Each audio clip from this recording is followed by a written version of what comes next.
I have the great pleasure of welcoming everybody in this virtual connected and interconnected and live and not live webinar today. Hopefully you have gotten a chance to look at the agenda for this symposium, Sustainability in Teaching and Research, a really robust and really ambitious agenda. So we're extremely excited to have our webinar panel here today. Are really some of the leaders on sustainability in teaching and learning to sort of really have a discussion about really one of the best practices for incorporating sustainability and its relevance of the UN SDGs to teaching and research. So very pleased. In a minute, I will introduce our three speakers, and then we will proceed to the discussion. A couple of logistic issues. Again, because we're virtual, if there are any questions for folks, we'll try to get to them at the end if we have time allowing. So please put your questions in the Q&A function, and we'll try to moderate that, and time allowing, we will get to that. We are recording this session, so you will have an opportunity if you miss anything to follow up with it and get it. I would like to briefly introduce myself. I'm Tony MacDonald, the director of the Urban Coast Institute here at Monmouth University. And as part of my mission at the university is to impact public policy around the oceans and coastal environment. I have been involved, and there's three very important UN agreements that have been actually adopted this year, both the ocean climate components of the Climate Convention, the Biodiversity Treaty, and the areas beyond national jurisdiction. These are all issues which have fundamental sustainabilities at their core, whether it's around science, public policy, or the disproportionate impacts on underrepresented communities. So this is an issue which is really central to my mission. And so I'm extremely excited to be having this discussion today. So I wanted to say that. I also just want to also set the scene a little bit for those of you who don't know. I am on the campus of Monmouth University, and it's absolutely a beautiful day here at the Jersey Shore. And so we're a mile from the beach. And so we have folks in several conference rooms who are joining us here in person as well as the virtual audience. So please imagine that we are all part of a community, whether connected online or in person. And after the next day and a half of meetings, we will be building and expanding that community to work together in the future. So a very quick introductions, and then we'll turn it quickly to the questions. Again, the bios are available, so you have more details on each of our presenters. So I'll introduce them all, and then I'll turn into the questions. So they can expand on this if they'd like to during the discussions. Very, very pleased to have Dr. Angel Cabrera joining us. He's the president of Georgia Tech.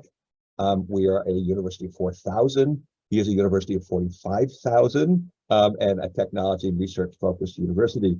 But he really comes both at his university and past experience with really unique commitments. As part of their strategic plan at Georgia Tech, they have committed to SDGs and incorporating that into their curriculum. And he also is the co-founder of the University Global Coalition, which is the global network of universities working on partnerships with the UN. So he also brings obviously an international background, a UN background, and a strong academic background to this discussion. The second presenter I'll talk about today, and we'll sort of hear from all of them today, is Dr. Rupa Chanda. And thank you very much. She is joining us from Bangkok, and she is here in her official role as the Director of Trade, Investment, and the Innovation Division at the UN Economic and Social Commission for Asia and the Pacific. So she'll help us unravel some of the UN acronyms and their focus on sustainability, but she also comes to the table with significant experience at a university. She's an economist. She has been in Washington, D.C. with the World Bank. She has really had fantastic experience, which is directly relevant to our discussion. And the last introduction is Dr. Catherine Duckett. I work with her very closely here at Monmouth University. She is the Associate Dean of the School of Science. She is also, in addition to all of the responsibilities that comes with, she is really an incredible leader at our university, and she has coordinated our climate teach-in, which is our interdisciplinary focused effort at the university that's looking at some of these issues. But I think she might actually have some of the greatest qualifications, because as a scientist, she not only has been in Japan and Puerto Rico and a background, but she's an entomologist. And I think maybe bugs might be able to teach us more about sustainability than any social contract or UN discussion, because they figured a lot of it out. So again, very happy to have Catherine to do that. So with those introductions, I'm going to just turn right to the questions. And I'll sort of ask everybody sort of a high-level question to start us out, and start a little bit with Dr. Cabrera maybe, but we'll go around the horn to say, just take a few minutes to describe at a high level how the SDGs align with and support the vision of your organization, and how specifically you consider it within your construct. So why don't we start with Dr. Cabrera, please? Sure. Well, thanks, Tony, and everybody else for hosting this very important and impactful dialogue. And I want to acknowledge all the champions at your university, at Georgia Tech, and at universities around the world who are working very hard to making sure that higher education discharges its very important responsibility in our capacity to build a sustainable future and to meet the ambitious but absolutely essential goals articulated by the SDGs. So thanks to all of you. We need these types of dialogues to keep encouraging one another to keep doing what we can. Georgia Tech's mission is to develop leaders who advance technology and improve the human condition. And that sentence was the result of very inclusive process since I arrived in 2019, and we used a methodology that involved over 5,000 people, internal and external. And it's interesting when you have to distill your sense of purpose and mission to a short sentence, because every word, every preposition matters, and that's where we ended up. So if you agree that that's why Georgia Tech exists, to develop leaders who advance technology and improve the human condition, it immediately begs the question of what are the aspects of the human condition that need improving. And rather than providing our own answer to that question, is why not rely on years of negotiations and conversations and discussions organized by the United Nations to answer precisely that question. And that's the origin of the Sustainable Development Goals. Like the Millennium Development Goals that had a much more focus on perhaps the developing world, the Sustainable Development Goals have, affect all of us, affect all of our lives. They affect all of us, and they require actions by all of us. Meaning every country, but also every institution. And really, given that higher education plays such a unique role in crafting new ideas and technologies, but also developing the talent that is going to lead the charge, we do have a unique responsibility to do our part. So as we went through our own process of defining our mission, articulating it, putting it in writing, committing to it, the SDGs became a very natural framework to rely on. We as we crafted sort of the vision for the future, we described Georgia Tech as an institution that is committed to serving the public good, that breaks new ground in addressing some of the big local, national, and global challenges and opportunities, that makes technology broadly accessible, and that develops exceptional, principle, committed leaders who can find creative solutions. So when you tie all that together, again, the SDGs, I always like to describe the SDGs perhaps as a strategic plan for the world.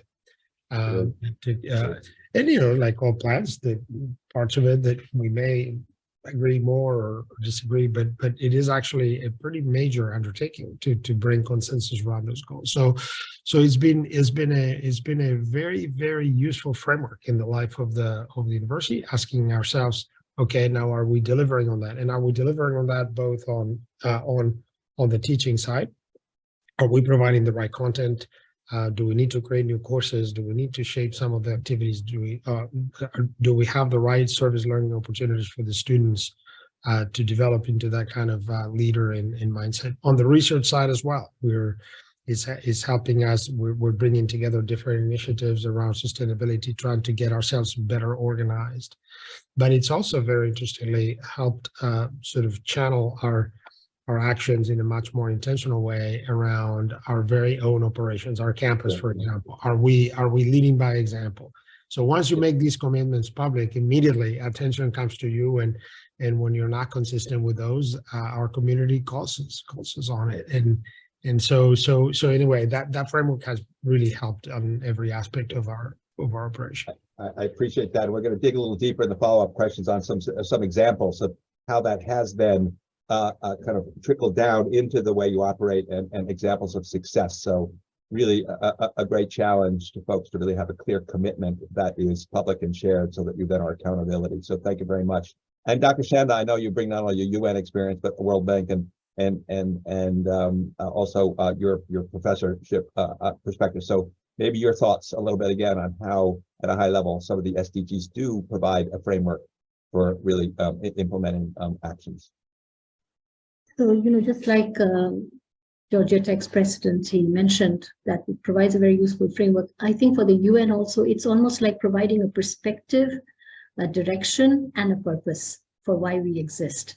So I really see it as a point of reference, because constantly all the work that we're doing, whether it's our intergovernmental work or it's our research and analytical work, whether we do it in-house or when we commission it, or the technical assistance and capacity building activities. And if you take the various mandates that we have in terms of the type of work that we do, all of this is guided ultimately by the SDGs. So at the country level, regional level, at the global level, specialized agencies of the UN, all of them are ultimately addressing one or more of the SDGs. So it's really a framework and a point of reference for us constantly.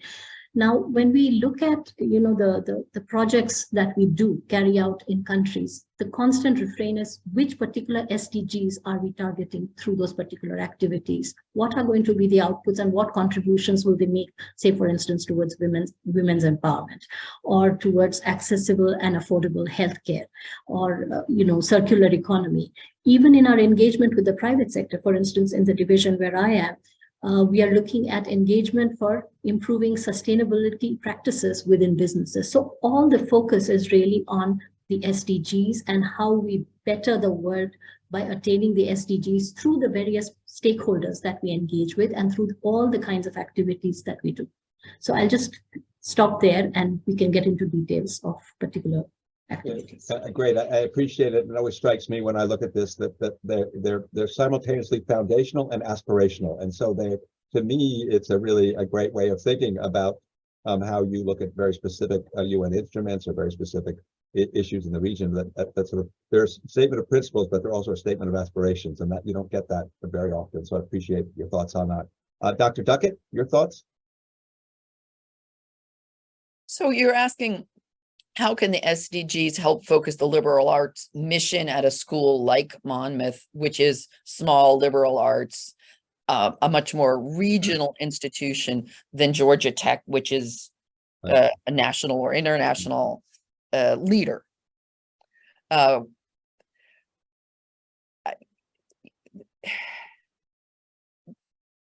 Sustainable Development Goals are a great strategic plan for the world, as Dr. Cabrera points out.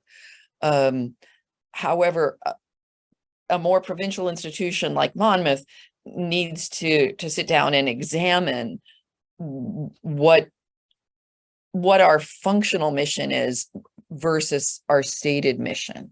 And our stated mission is to have our students realize their potentials of leaders and engaged citizens.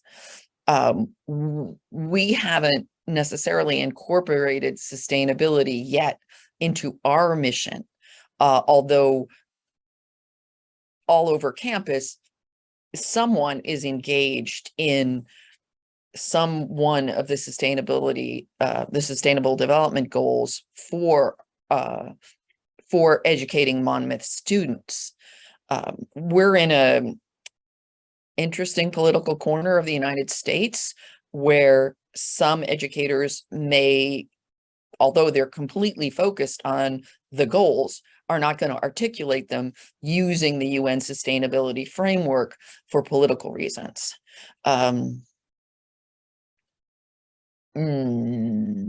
So although I would like to see more of an explicit focus on sustainability at a small institution like Monmouth. And I can see that sustainability is one of the wicked problems, and we want students to be problem solvers. If we could generate a sustained discussion of how to train students to solve these wicked interdisciplinary problems, the Sustainable Development Goals would be a great framework.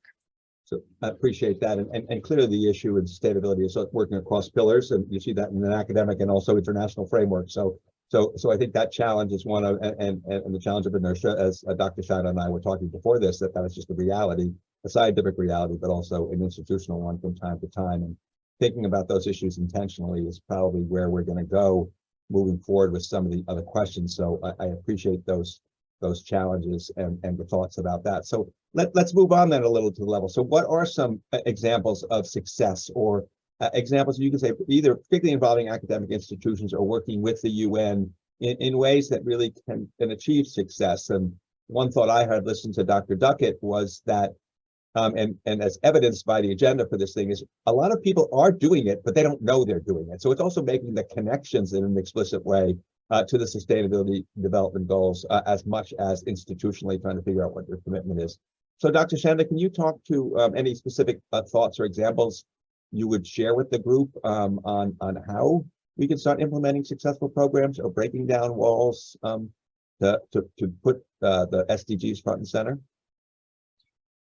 See, this is a bit of a, there's an organic part to how SDGs get mainstreamed into higher education institutions, and then there is a very deliberate sort of attempt that can be done. So I think academic institutions do it in both ways, and as you said, sometimes we don't realize that we are doing it. So for instance, just through the curriculum development that we do, the research and consulting and professional activities many faculty do at an individual level. It may not be driven at the organizational level with a focus on the SDGs, but by creating and disseminating knowledge about SDGs in different ways. And I'm not just talking of environment, I'm talking of things like healthcare, for instance, or poverty alleviation, etc.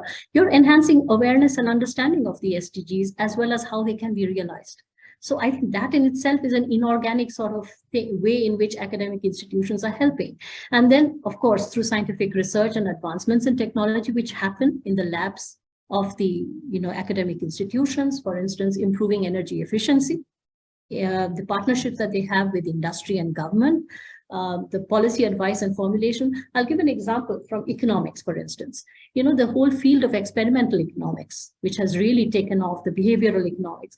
There's a huge contribution that universities are making by actually providing funding for carrying out these kinds of field experiments, which then inform governments about how to design poverty alleviation programs or education and healthcare programs and to improve their impact.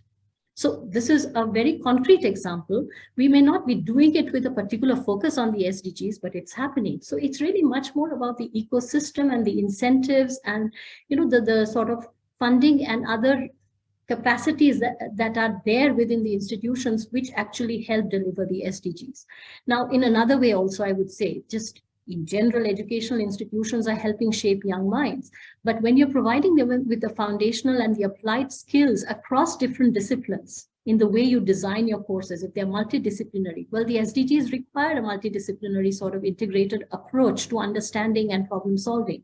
Now, by doing so, you're actually creating the future generations of managers, of scientists, and so on, who would be able to address these kinds of problems. Now, that's also an intangible, invisible way in which you're doing it, but it happens. So, it's difficult to say that a particular institution took a dedicated center for addressing certain SDGs. Yes, those kinds of cases are there too. You have public policy programs which address, a lot of these problems. So I think it's a mix of both things, deliberate attempts as well as invisible attempts, and how these get mainstreamed into the institutions. Right. I think another very concrete example is through things like social impact projects, rural immersion projects, internships, community outreach activities. There are so many of these concrete things that universities do. And a lot of these focus on areas like health, education, agriculture, skilling, women's empowerment. So, you name it, the kind of exposure that institutions can give to students and faculty, that itself, I think, is a big sort of impact that you can make on realizing the SDGs. And I would also add leveraging technology, MOOCs, for instance, increasingly, I mean, the way you can reach a larger audience, a very diverse audience, and equip them with skills through long distance education. I mean, this is another way in which you can actually help address SDGs, sensitize, and give, solutions to problems. So I can name many, many examples. I think business schools do a fantastic job. We're going to follow up with you and get you to give us some other specific examples, because I think those are all helpful and clearly framing the way we think about it. There's not one way in, and there's a variety of different ways. And universities are set up to adopt all of those practices in one way or another, and to figure out how that happens. So Dr. Cabrera, again, you have made the commitment. And so I'd be interested in any examples you have that sort of what is filtered down or filtered up as a result of those commitments at Georgia Tech.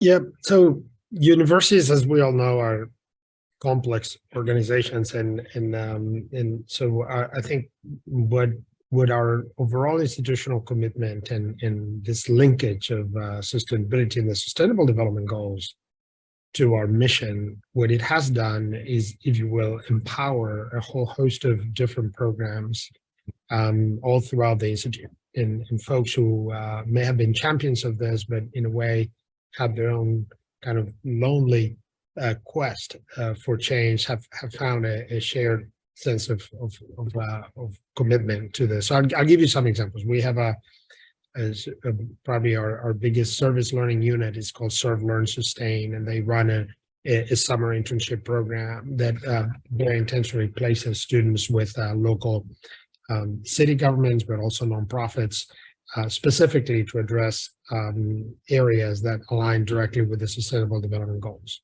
We have the Smart Community Core, which is a sort of civic-minded students who get on hands-on experience on smart city projects, also aligned with Sustainable Development Goals.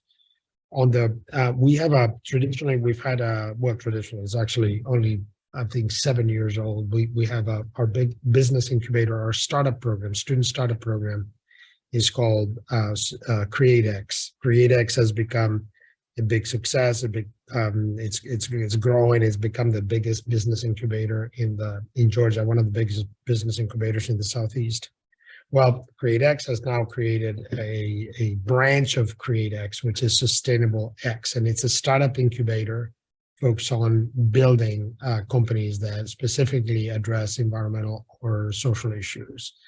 There are all sorts of research programs that we're leading at the local level. I mean, a lot of the work that we're doing, and I think Dr. Duckett was sort of contrasting maybe a regional university and a more global university. We actually, as much as we are in many ways a global institution, we're also a very local institution, and we again intentionally look at our own community, the state of Georgia, the city of Atlanta, as a laboratory to try new ideas, to let the students learn. So we, for example, lead the Drawdown Georgia program, which tries to find specific strategies for Georgia to meet to lower emissions, but based on an understanding of the local economy. We have a Strategic Energy Institute that is driving efforts more on the research side. And the last probably initiative that I mentioned is the University Global Coalition. I mean, just like champions and individual champions in a university need to find their tribe and need to find their community of mutual support and learning, so do institutions. And what we did 4 years ago was to recognize that universities also need to learn from one another, need partnerships, need to also find a shared sense of inspiration. And that's what led to the creation of this University Global Coalition in partnership with one of the branches of the United Nations with UNITAR. And there are a lot of activity, including one of my favorites, which is the SDG Action and Awareness Week, where each of us work together, but also in our own campuses to sort of have a big annual push and create awareness. So it's a hodgepodge of activities, but again, once you make an institutional commitment and why this is important, I think it just empowers everybody within the institution to find their way to make a difference. Yeah, very, very exciting, and I like it when sort of I can sort of see these themes developing. Dr. Chanda talked about social impact focus, the power of technology to really rethink about how we understand sustainability from a scientific, academic, and other engagement. Probably I could see sort of the implementation at your university of some of those kind of broader ideas that were set up. I also am extremely excited about the University Global Coalition, which is something I did not know about a year ago, because I have been involved in some of the COP meetings and others, and I've kind of been struck by, I think, the university's presence within the UN policymaking framework are not as high, perhaps, as they could be. That you have a lot of NGO groups and a lot of other activities, but I feel like there is a lane, particularly for the science and academic community, to be more actively engaged appropriately within the policy formation format within the UN. And so groups like the UN Coalition, I think, really given a potential to sort of grow those kind of partnerships. So, okay, the Duckett, you now have, I think, been set up very much to be thinking a little bit more about, again, I think we do have organic activities at UCI, at Monmouth and at UCI. So we have many organic, and this symposium, I think, is a reflection of that. So your thoughts on specific examples that we are already doing or might think about expanding that address the SDGs? Well, certainly the UCI is doing a lot with both climate action and under the ocean activities. We've got activities basically addressing all of the sustainable development goals throughout the university. Most of them are not explicitly linking to the UN Sustainable Development Goals. And I have the climate crisis teach-in. If I thought it would improve buy-in and participation, a climate crisis teach-in where we had a session addressing each one of the Sustainable Development Goals would be something I might want to work towards. There's certainly lots of initiatives especially in social work, which address sustainable development goals, and in political science and in international relations. Have we made the best use of the Sustainable Development Goals as organizing principles to facilitate discussion on this campus? Until now, until today, possibly not.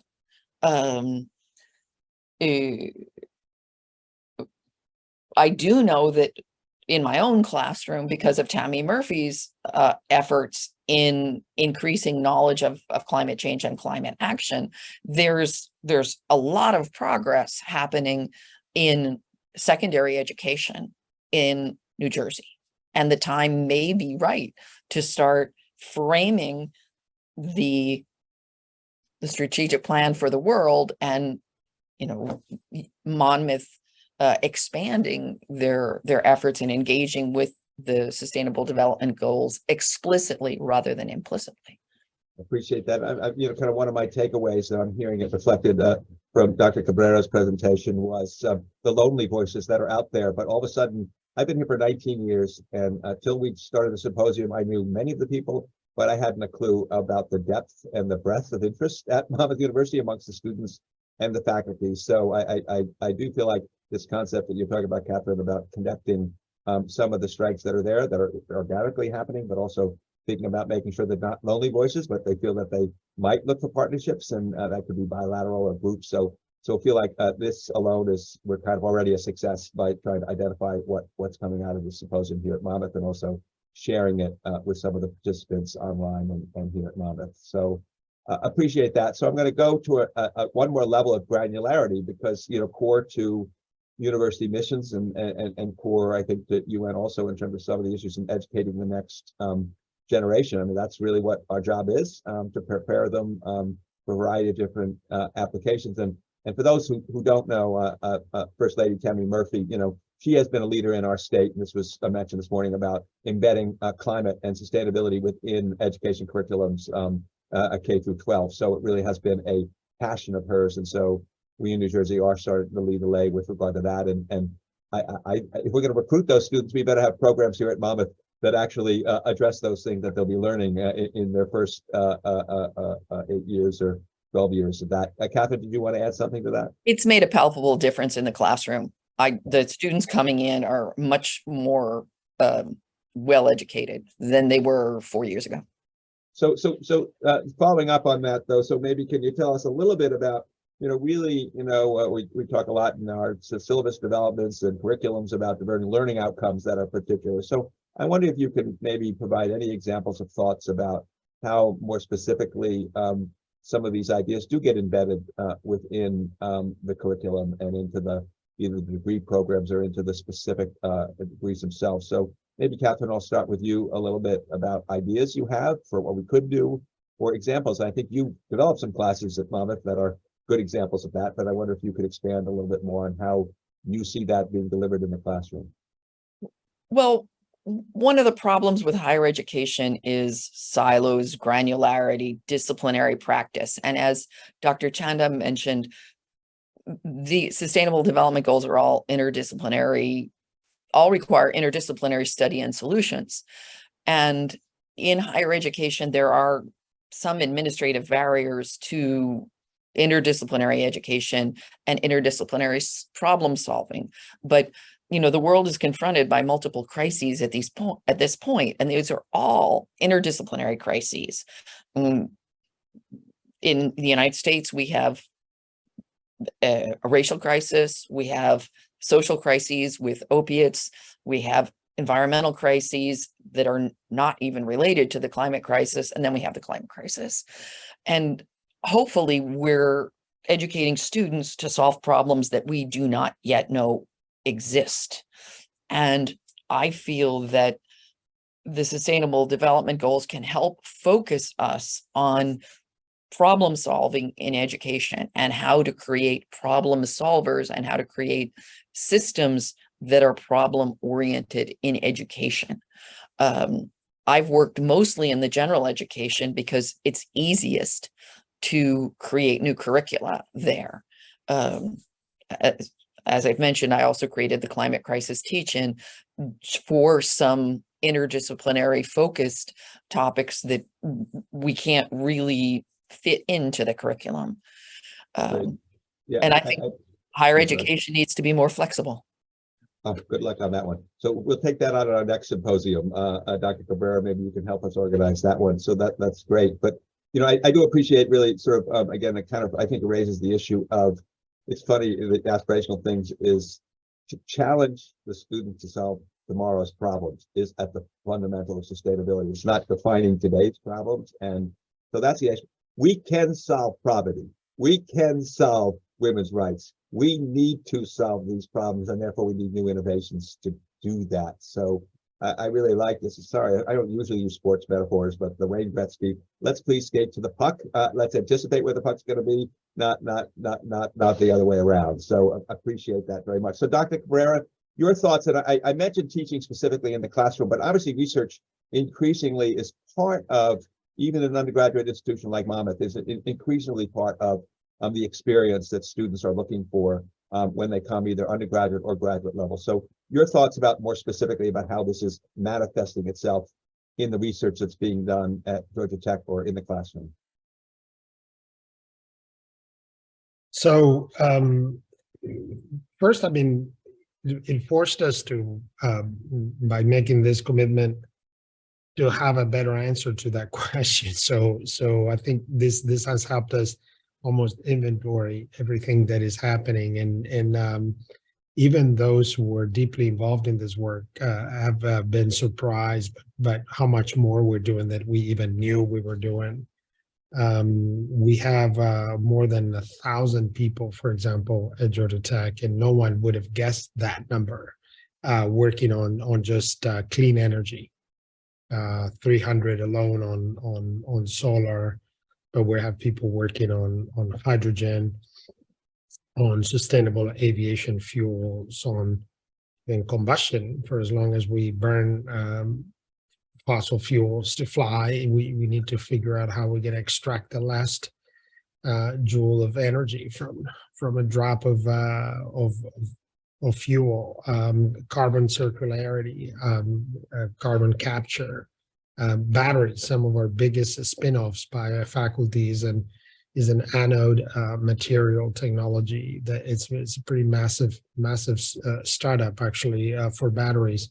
It's going to be making battery technology for some large vehicle. So I think again, that's another of the what I see as an advantage. And by the way, there's nothing sort of religious or magical about the goals themselves, the SDGs. A different set of group with a different set of pressures would have ended up maybe not with 17, but with 3 or with 25. But honestly, even that discussion about how the goals came to be is a relevant one. Even a critical discussion about the goals, what's in them, what should be in it, that may not be. I think that's important too. I mean, even issues of the drugs and opioid and security issues that maybe are not fully represented there. Those are also invaluable conversations to have. But the other piece that it adds to Dr. Duckett's conversation around the multidisciplinarity of the solutions is also even the discussion of trying to categorize these big challenges into 17 buckets immediately highlights those interconnections. Poverty in agricultural and water and security, and you pull the thread. So that's why they become a very interesting articulating framework to not just organize action, but also could become an excellent educational framework for sort of a critical analysis for understanding of interdependencies. So that's why I'm always a big fan of the goals, but not in a sort of in a blind way or anything, but because it's just a phenomenal framework with just multiple value in many ways. Thank you, Dr. Chanda. Your thoughts? You're on mute right now, just so you know.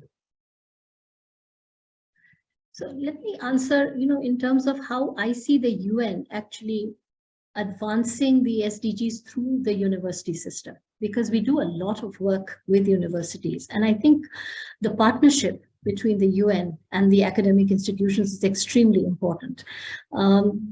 We are constantly commissioning studies and projects related to the SDGs. And I think this provides a great learning ground for faculty and scholars to advance knowledge about the SDGs. We carry out, challenge grants, where again, you have faculty and scholars participating. Let me give some examples. I think the networks that we have, for instance, in my division itself, we have the Science, Technology and Innovation Network, where we are providing a platform for research scholars and faculty members spread across the world to conduct and share research on SDGs. We build communities of practice in this area. So this is, sharing, exchange of knowledge, exchange of best practices, extremely important. Something we've been doing recently, just another example, it's just to highlight the range of things where we partner with institutions. We are doing something called a Lab to Jab project, which came out of the COVID pandemic because governments were interested in understanding, what are the bottlenecks to getting access to affordable and equitable, access to vaccines, therapeutics, diagnostics.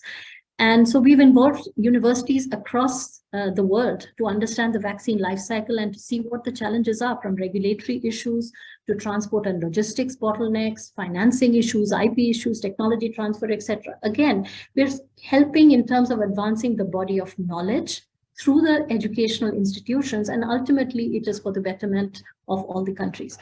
Again, we partnered with Oxford University for the Digital Pathways project that we're doing to devise digital inclusion strategies for countries in the region. We have a partnership with the Asia Pacific Research Universities Consortium for Sustainable Cities and Landscapes programs. So, across the range of the SDGs, not just environment, it's healthcare, women, etc., fintech, we've been doing a lot of work through the university system. And I think to the extent that universities incentivize this kind of work and give the flexibility to their academics to do so, to work with us, I think it's mutually beneficial for both the educational institutions and the UN system, because we are getting the specialized expertise which we do not have, we cannot have within the UN system across such a wide range of disciplines and skill sets that are required to address the SDGs. It's really the academic institutions which have that skill set, that repository, right? So if we draw upon that and they benefit from the exposure and the networks and the communities of practice we create. This is a win-win situation. So I really think that this is a very, very useful partnership that can be further developed in a much more conscious and deliberate manner going forward. Great, and I really I appreciate all of these thoughts, and I'm taking away an awful lot. I do feel like we're at a pivotal time. That really is an opportunity, both with the power of information and technology and the power of interconnectedness in the world, that we're connected in this framework. I know I come from the world of governance and policy and law, so that can be constraining and enabling. So I'm very interested in also connecting the UN AI stuff and some of the university stuff a little bit more explicitly around the governance and policy making apparatus. But again, that's for another discussion as well. So I'm going to take the moderator's prerogative to kind of conclude, because we do need to wrap up, with everybody for a very quick take. So if we had this session 5 years from now, what will you be saying that you individually, or we have accomplished around some of the ideas that we set out today? Or what would you either think we will have or like to see accomplished 5 years from now if we reconvene this panel? And I'm going to go in reverse order from how we started this and ask Duckett to start us off. I, at a very personal level, would like to see an interdisciplinary majors and interdisciplinary research teams being much easier at undergraduate institutions, and a much more problem-based courses developed for students. And what impact would you like to see in the world as a result of that? Just pick one. As Dr. Cabrera said, you don't need to pick all 17, but what across them what impact would you like to have? I'd like to have students who go out knowing that they've done something that's made an impact already, and all students be sure that they've done something. Compliments, great. Dr. Chanda, your thought about 5 years from now, if we reconvene, what we've done, what we've accomplished, or what you'd like to see accomplished particularly? Dr. Duckett has taken away my favorite, which is really adopting more of an interdisciplinary approach. But I would say leveraging technology much better, because the pace at which technology is developing, we don't know its consequences. There are both challenges as a result, but there are many, many new opportunities being created. So if we can sort of come together across different stakeholder groups, and it's not just academic institutions or the UN, it's government, it's industry bodies, etc. All of them together, if we can leverage technology more effectively, more efficiently, and without creating more divides, I think that would be how I would approach, 5 years from now, that we've done justice to the SDGs using technology. Dr. Cabrera? Well, I would love to see Georgia Tech alums having created 10 multi-billion-dollar businesses that are driven by and that offer a new approach to transportation, energy production, and distribution, and that have been able to make money out of carbon capture and do something useful and safe with the carbon being captured. So having that would make me the proudest to see our alumni. Ultimately, that's our mission, that's our goal, is to have come up with some really game-changing solutions. Great. I really think that's a great aspirational goal for us to conclude on. And again, just sort of thanking everybody for joining us today, reminding folks that we have a very full agenda. So please sign in for other activities that we're going to be doing over today and tomorrow. So please do that. Please follow up directly with Monmouth if you want any follow-up for this. But again, I would like everybody to give our panelists a virtual a clap and thanks for joining us today. And I'm looking forward to building on these partnerships in the future. So I have your emails now. So thank you very much for all your help, and have a wonderful day.